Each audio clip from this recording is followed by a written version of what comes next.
SUAPP AIC. How to use it.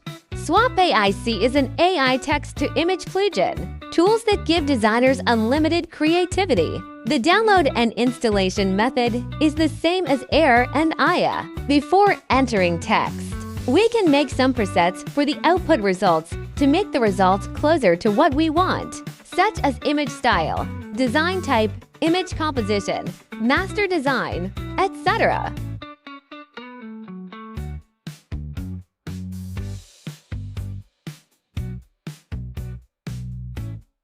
After setting it up, we write some descriptions. There is no limit on the length. The more descriptions, the more specific the AI will generate.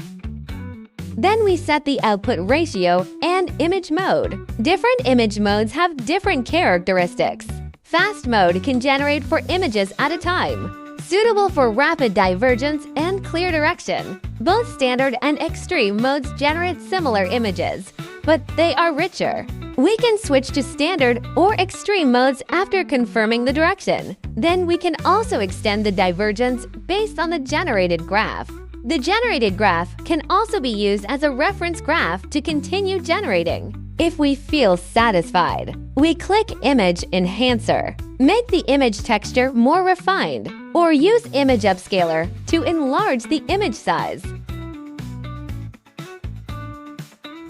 Finally, we save the satisfactory image to the local.